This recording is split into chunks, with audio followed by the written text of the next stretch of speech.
welcome back to the Heroes Global Championship of North America, where the gap between teams continues to close. I'm Gilly Weed here with my co-commentator Dreadnought, and we just saw Team Freedom pull the upset and take out Gale Force Esports in an awesome series. Yeah, I'm almost comfortable saying that I don't think that's ever happened, period, in North America, that a team that young and that new faces was able to take out one as, you know, with such victories in their background, with being together so long and so much hype behind them ever. It's just, it's mind-blowing, really. Yeah, the history of the members of Gale Force Esports, it is crazy to see. World champions, I mean, right. they've got everything they could ask for. Heroes of the Dorm champions, they've won regionals, they've been there, they've done that, and no one really on the roster of Freedom had been able to, and then is able to, you know, get the upset. And not only that, it wasn't just like a one best-of-5 fluke. Like, the consistency and performance they had against Tempo Storm was insane as well. Yeah, the improvement has been impressive, as we've been talking about for Team Freedom. Let's take a look at the updated standings now that Freedom have that victory under their belt and see where we stand. Tempo Storm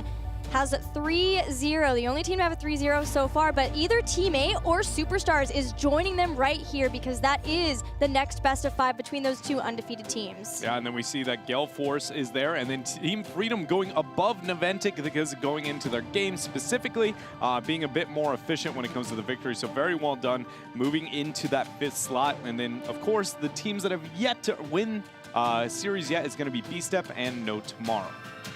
I think what has been most interesting and exciting for me, especially exciting in the HGC, is the market improvement from teams in North America already, Europe too, but just being able to focus on your team or teams that you're facing over the weekend and know exactly what you need to do to get better, just like Team Freedom and Insomnia were talking about. Yeah, it is exciting to be able to see that kind of unfold, you know, and then I mean, for me, more than anything, is kind of seeing, I like the rise of, you know, the underdogs, the ones that we didn't really expect, and seeing this almost what feels like a slight crumble of the top that was North America last year. I'm ready for, you know, a new era, if you will, and I think we might be at the start of it here.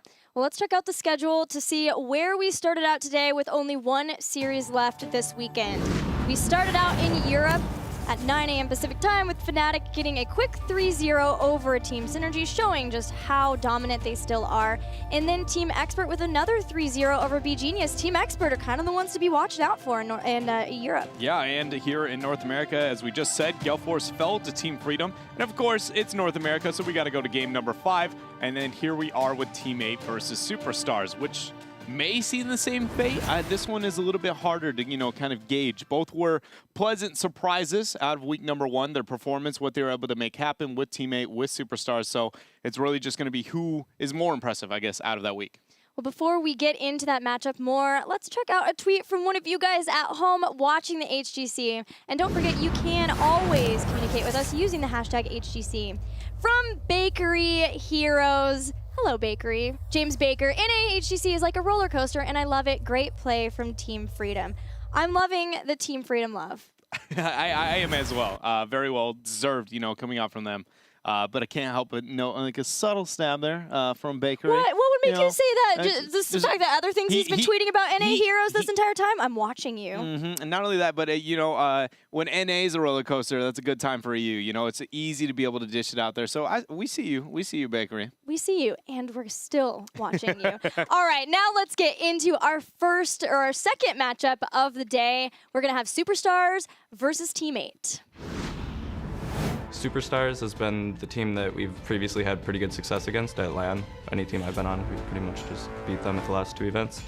So I kind of look forward to playing them. I think we'll do really well against them, and I'm just curious if they have their same identity as they had before, now that they have Hosty on the team. They have an exceptional player, Gladeron, being on the previous team Denial, who's been on last year's BlizzCon and has performed severely well, and hopefully his experience trickles down onto his teammates.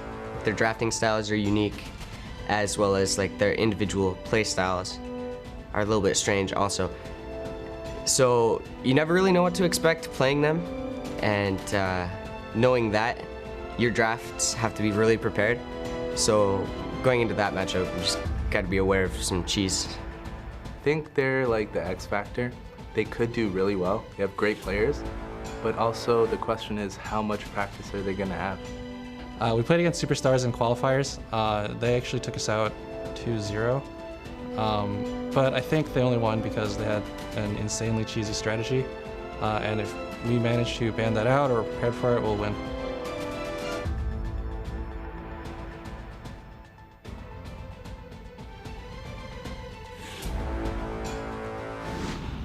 One thing that keeps popping up in all of these matchup videos versus Superstars is the cheese factor. And yet, Superstars have not shown that even an ounce so far in their series. Yeah, no, they aren't shredding the cheese out there, busting it out. But they've also, you know, debatably had a very easy kind of start to HGC so far, not necessarily saying that their opponents were weak, but ones that they should have felt comfortable into. And with what Team 8 was able to do already in week number 1 and the performance that they had, you can't help but think that, you know, they're questioning, you know, if things get weird, we're going to start getting weirder. We're going to bust out the unique strategies.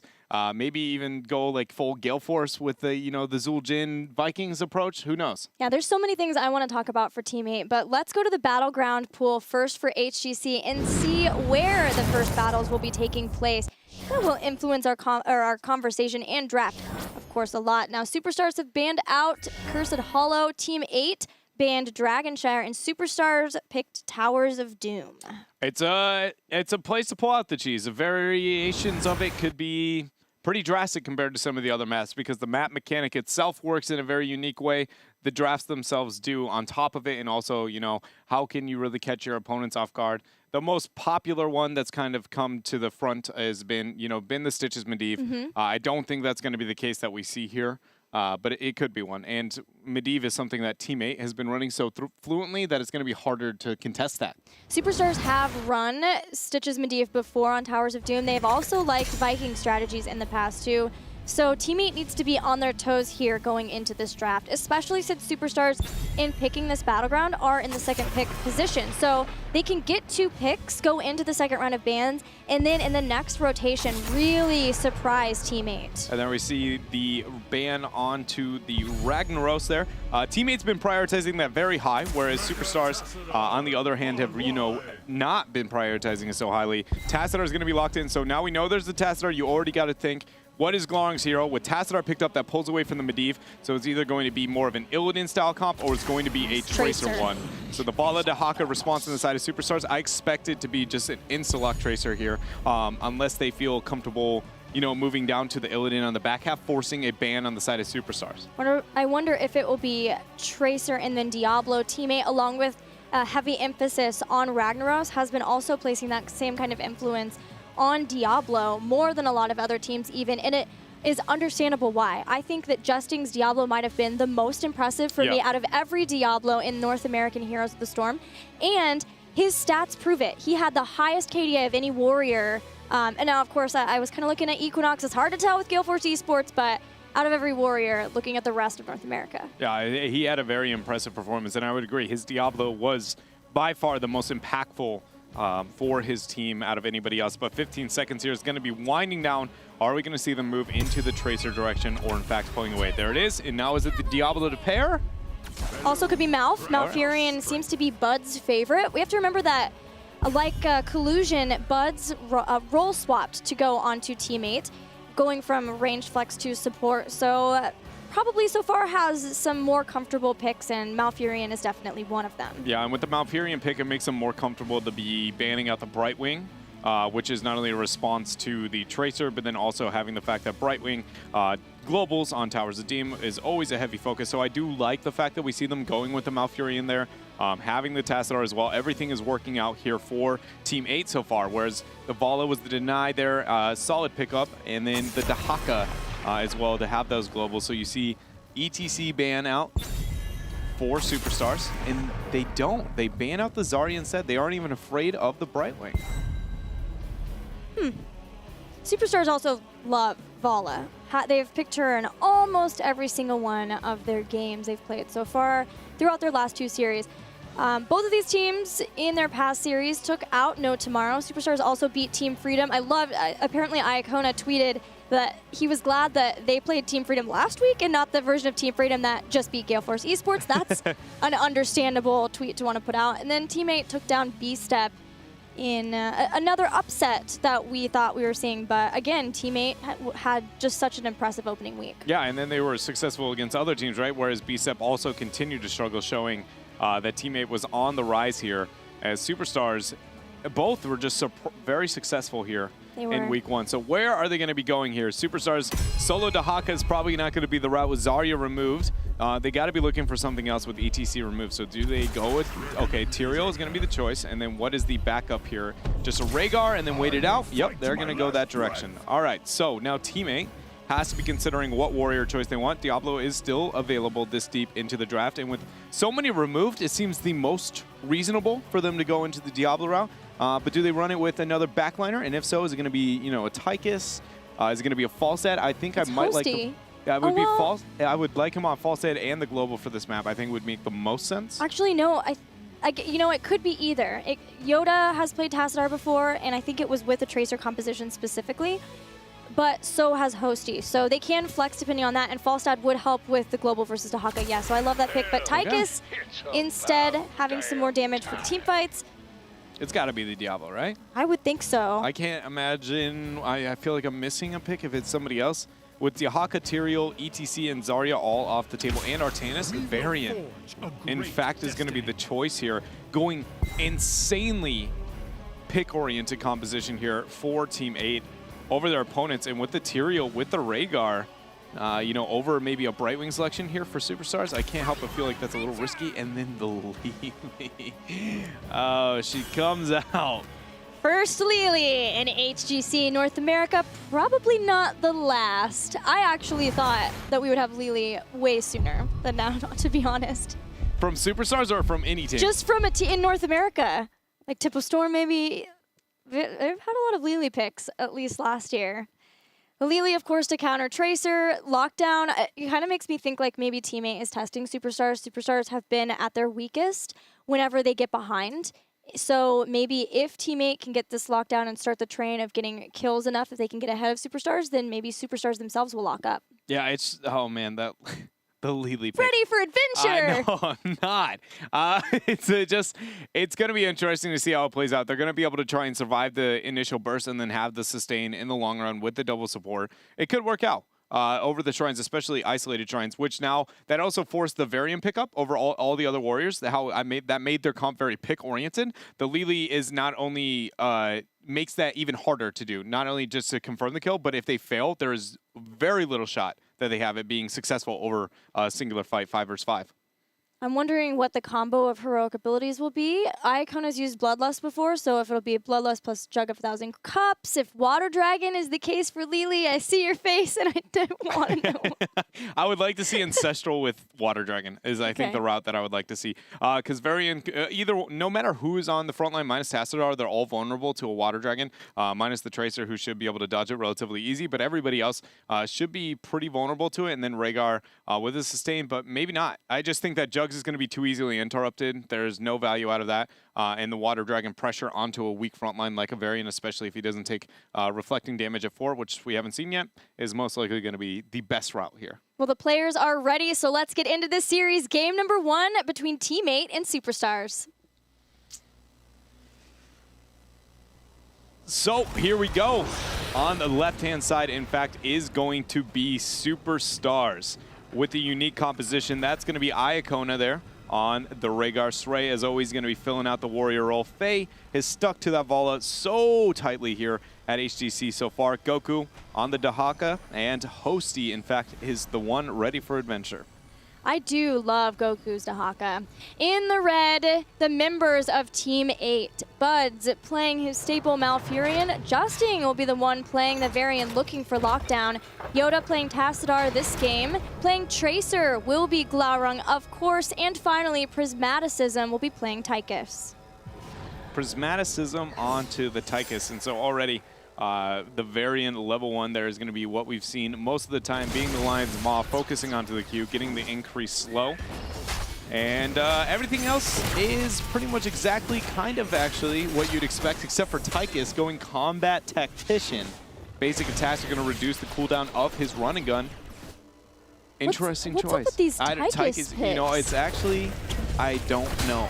That is, there are 3 options there for Tychus at level 1, and again, the least likely to be seen. First would be increasing basic attack range, then maybe if it's a globe-oriented battleground, to be able to get globes so you can increase range, movement speed. But that one, just having run and gun up, I guess, as much as they can in case Dahaka comes in. I'm not sure, but we'll see how that's going to work out for Tychus. As for the Lili build, for those of you at home that are curious about this one, it's going to be Gale Force, which is going to be blinding wind damage increased by 50%. You know, I expect it to be a very skirmish-oriented Lili with a blind talent later on to be able to try and aid with Glaurung, but for the most part, it's going to be, you know, how can she be this pseudo DPS to be able to aid the team? Not only Tracer, but Tychus, that will affect him too. Is that what Gale Force Esports is named after? I hope not. I don't know. That's a good question. Either way, the Lili level 1, it seems like such a weird way to pick it. It'd be like, pick a hero, pick their level 1 talent, and it's like, that is, in fact, what I am going to consider my esports organization, like Pulse Strike Esports.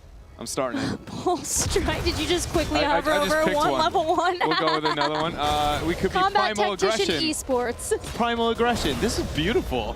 Keep it coming. We should probably talk about the video game. Since there is Altars section, Goku's going to drag in Glaurung, who has to blink away. Hosty's coming in for the denied 2. Down in the bottom, it looks like Rhaegar will be able to pick up that particular one. Yes, so it is going to be trading out. Oh, Glaurung actually missing the pulse strike there. That is huge for his team. So the channel has already happened for Superstars down below, and because Glaurung was not there to be able to confirm the kill, in fact, they're going to see everybody Bud's backing out, getting the channel. Goku's going to pick this up. And a small advantage for Superstars for now. Justin Glaurung starting to hop in, looking to see if they can throw down some damage on Srabe, but both teams backing off to make sure that they can keep up with their soak. Slight experience advantage for Team 8. And I'm looking at all the talents. Everything seems pretty standard. Goku standard for sure, getting at level 4 again, having stealth once he comes out of burrow. But the fight's happening over these sappers. Faye is way over on the other side, in trouble with Justin trying to jump on top of her, but Faye stays alive. Glaurung now diving into the back. He'll die too. And a quick 2 kills and a sapper camp for Superstars. Ever wonder what it feels like trying to kill somebody into a double support, or into a double support? Because I think you just witnessed it. Faye, as deep as she possibly could go, but with, you know, having the Rhaegar, having the Lili, the blinds, the heals, everything about it, and Tyrael as that pseudo support as well. They have so much to be able to deal with what Teammate has managed to make happen so far. And again, that comes down to the composition that Teammate drafted into, especially with the Varian. That only made it so much more pick-oriented here. So we'll see if that's going to work out, as they don't even have globals, whereas you see, obviously, the Dahaka is going to have one. So later as this game goes, it seems like Superstars is only going to get stronger. Lili picked Mass Vortex too, so that is increasing the number of people who get hit by blinds. And Teammate's going to struggle with being able to put damage on Superstars. They have to hope that they can sustain through, especially once Tassadar gets Kala's Embrace and that he can pre-shield the members of Teammates so they all go into the fight. But the next Alter phase is ready. Both teams almost getting their level 7 talents to head into it. The most important thing here, if you are Teammate, to be looking for is actually just killing Hosty on the Lili, just looking to be able to get that hard engage onto her, ignoring kind of Faye with the mobility. Hosty's passive is going to be able to obviously help him out, but more than anything, it's just going to be getting onto him, and it's got to be very efficient with that. As Justin is already taking a lot of damage. Glaurung goes very deep, ends up missing the pulse bomb. Faye's going to be able to walk out of that DPS. Goku putting so much harasser onto Justin. Beautiful cleanse coming out from Iacona as well. He gets the burrow, and he's going to be able to make it out for now.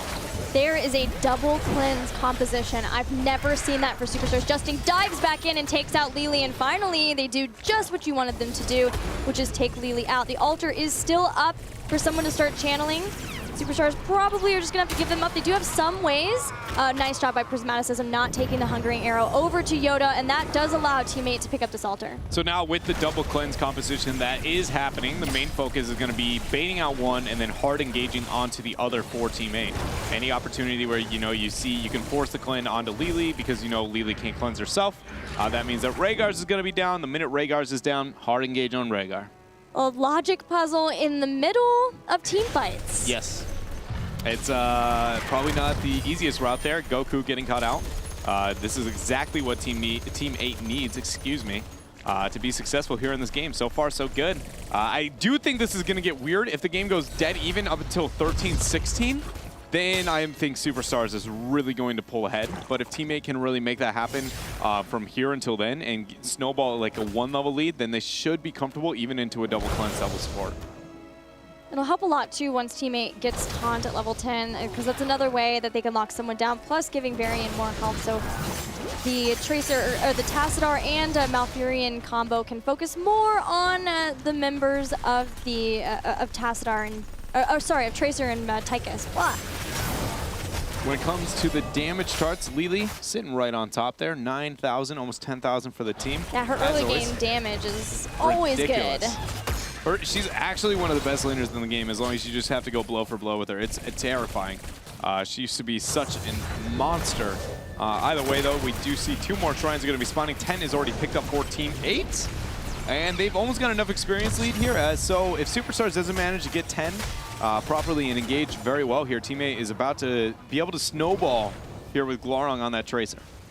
Pulse bombs ready, quantum spike achieved. So once Glorong is able to land one of those pulse bombs on somebody, that will chunk down their health pretty significantly. Both altars are up. Buds is going to be channeling here on the bottom. They've got Tassadar and Tychus just trying to delay up into the mid too. But heroic abilities are here now for Superstars too.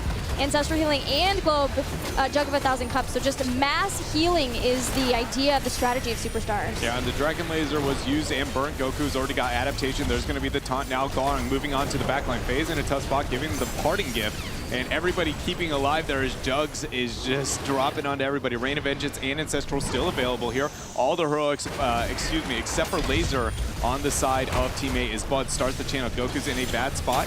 The grenade is not going to be there to confirm the kill, but Iacona, the pressure from Glorong. Either way, Buds finishes the channel, and that's going to be 32 health on Teammate's core, whereas Superstars sitting at 24. So Superstars have, in theory, a composition that just can't die, right? They've got Jug of 1,000 Cups, adaptation to Ancestral Healing, and yet Teammate are fine to keep the fight going too. They have Tracer and Tassadar and Malfurion who can heal for a very long time too. It's a unique problem that exists, right? So in the world of double support, you should have, let's say in a simple world, double the healing, right? So you should be able to then be able to out-sustain your opponents. The problem is if your opponent, your trade-off by picking that second support is legitimately crippling your damage by that margin, then it doesn't matter. In the end, the double support will actually not be able to out-sustain, purely on the fact that their damage output is so low that the healing is irrelevant. Teammate to steal away some sappers, and a pulse bomb gets another kill for them. Glorong taking out Rhaegar. And Teammate are hoping that they are able to push in. Another pulse bomb goes down. Nope, that was just roots by Buds.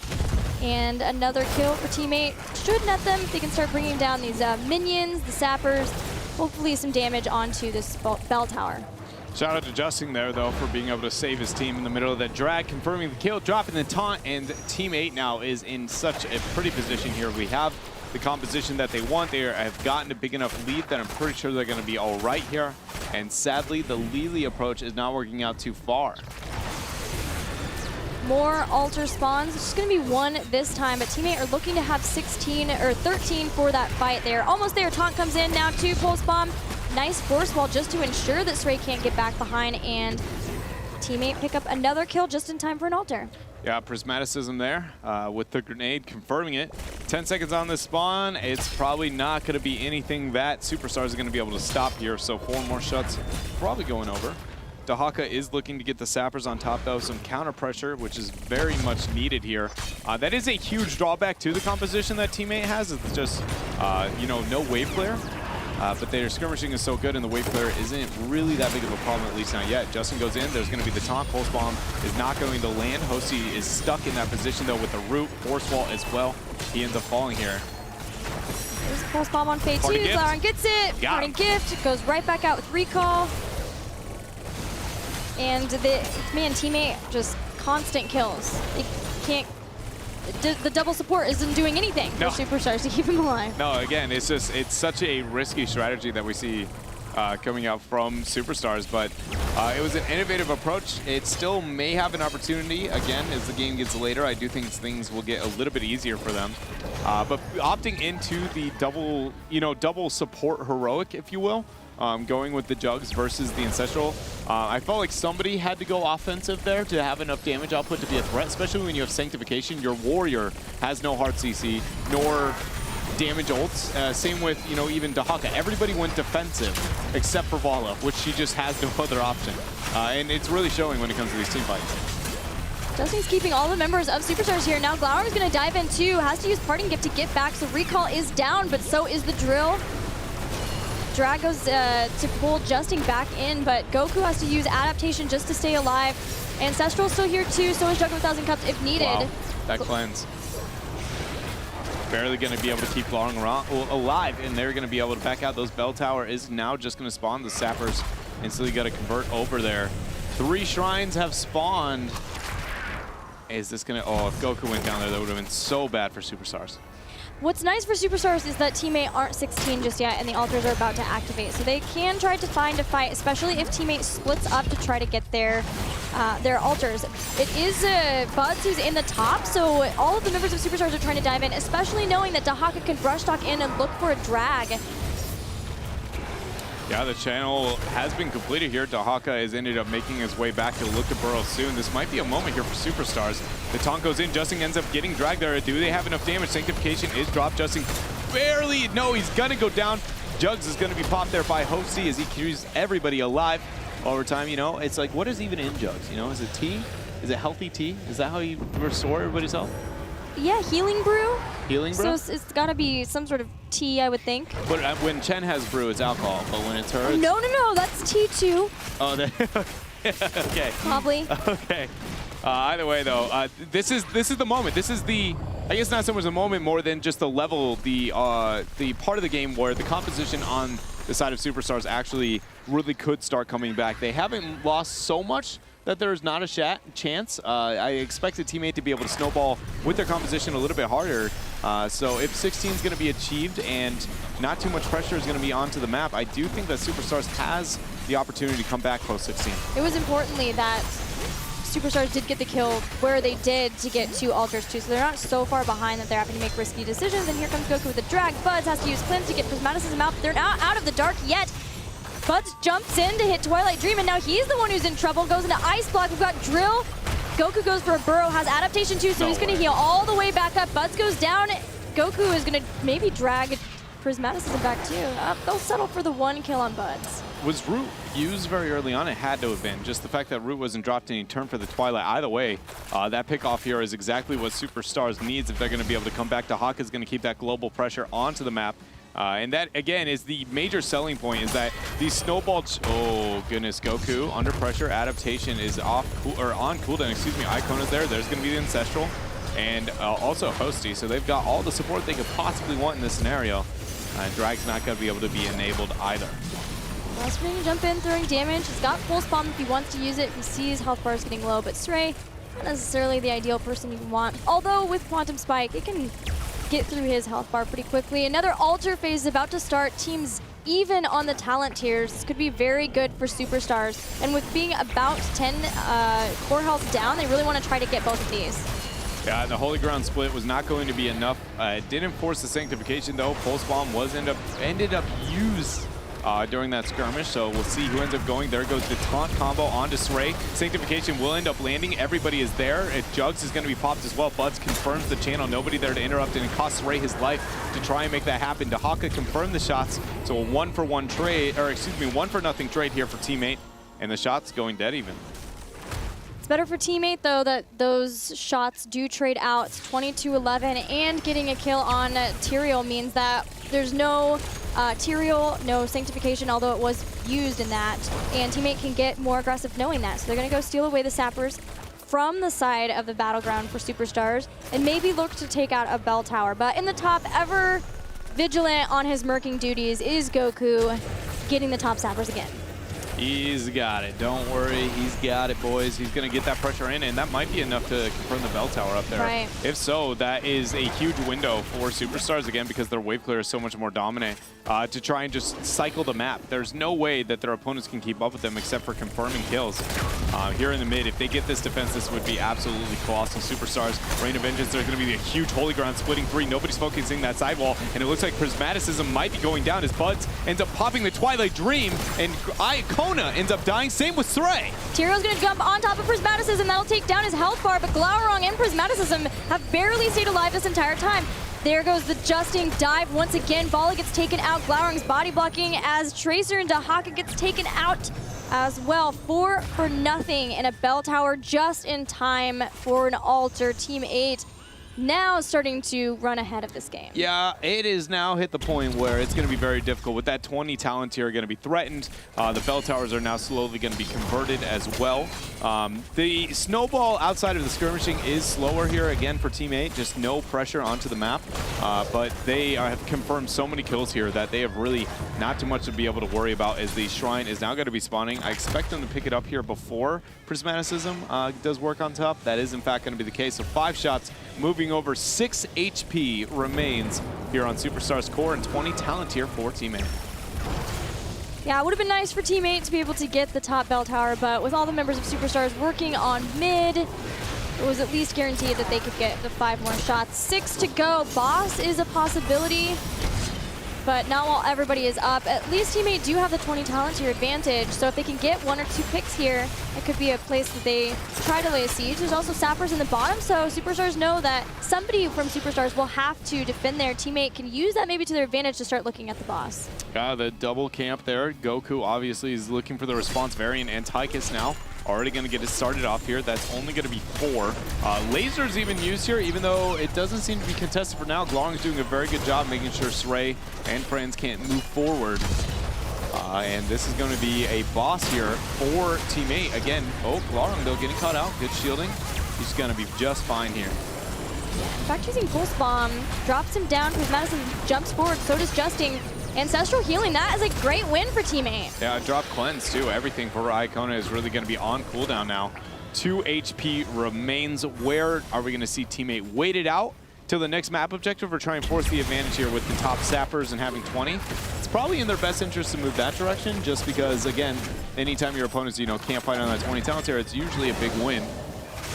And I don't think Superstars is going to have the time, especially with the sapper camp. It's going to force Goku to respond. He's going to have to burrow to be able to force the fight, and I don't know if they're going to have 20. Nobody to soak for 20. They're desperate to get it in mid. You see 3 members of Superstars there, but they're going to have to start heading up because they can't give any altars back from now. Team 8 are moving into position to let Buds channel their safe altar. They have Force Wall, they have dives. Stray has to dive, in fact, far forward. Cleanse is going to help him out. He has Hardened Shield too, doing everything he can to get that first stall.